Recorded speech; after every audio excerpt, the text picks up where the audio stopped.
Okay, happy Sunday racing, bayang karerista. At araw nga tayo ng linggo, no? May 17, 2026 at yung karera natin gaganapin ulit sa Metro Manila Turf Club at meron tayong mga ilang highlight races, no? Lalo na yung Chairman's Cup Divisions 1 and 2 at tatakbo rin yung ilan sa magagaling na mga imported horses sa bansa, no? So simulan na nga natin yung mga giya natin. By the way, siyam na karera tayo for Sunday racing at ang start time natin is alas 3 ng hapon. Okay, so race 1 tayo. Start ng first winner take all.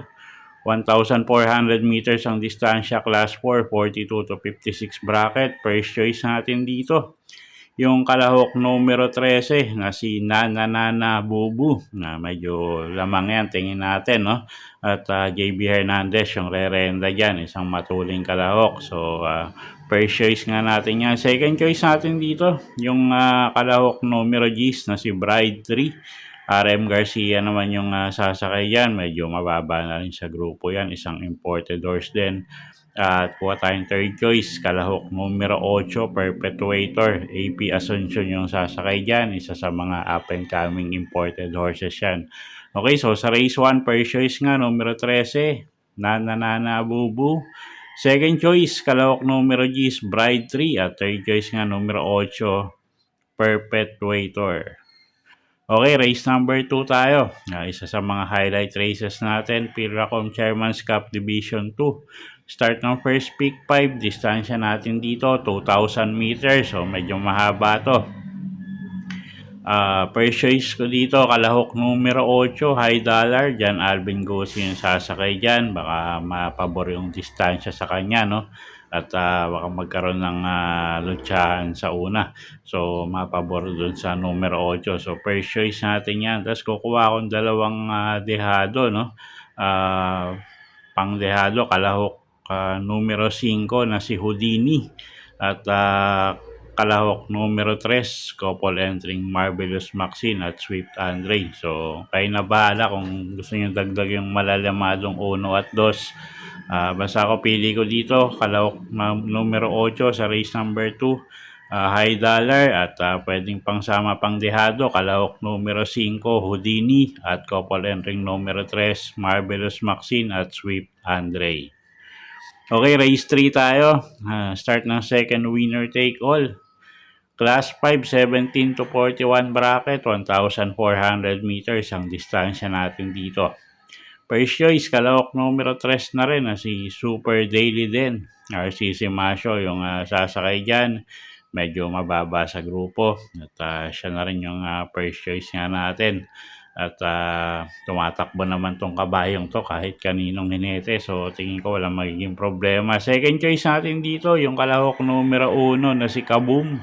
Joel Ciego naman yung re-renda dyan. At third choice, kalahok numero 6, Isla Puting Bato. Nagagabayan naman ni JR De Ocampo. Okay, so sa race 3, first choice nga, Super Daily din, kalahok numero 3. Second choice, kalahok numero 1, Kaboom. At third choice, kalahok numero 6, Isla Puting Bato. Okay, next race tayo, race number 4.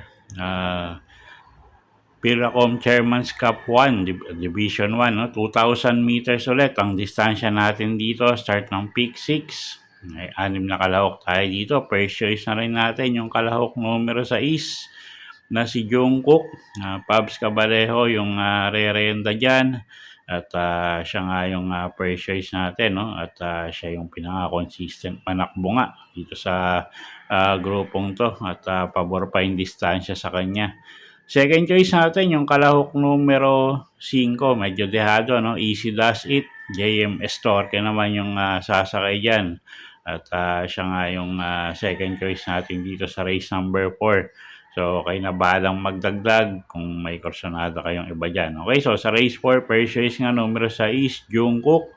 Second choice, kalahok numero 5, Easy Does It. Okay, race 5 tayo.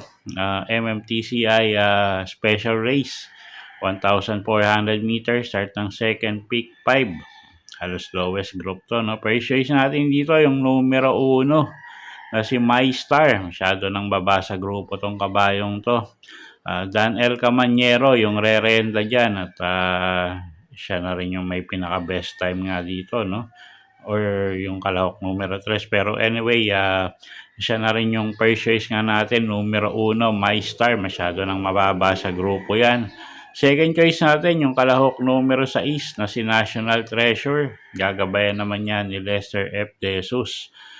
Okay, so sa race 5, first choice, numero 1, MyStar. Second choice, kalahok numero 6, National Treasure.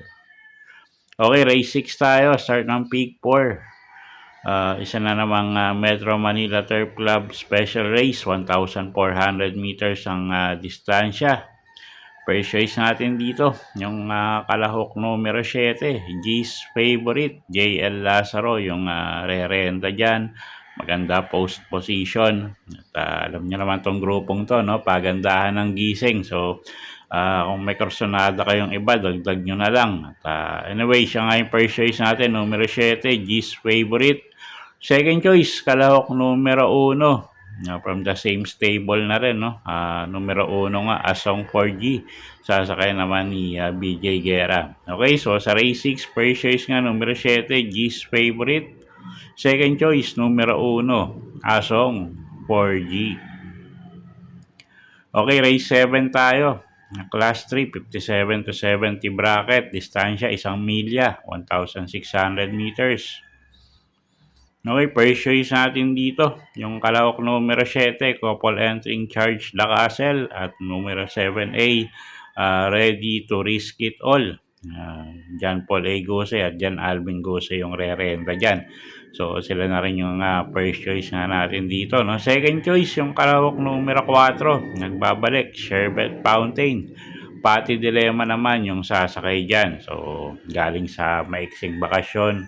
Pero tingin ko may inam pa rin yan. So, second choice natin yan. Okay, so sa race number 7, first choice nga natin, kalahok numero 7.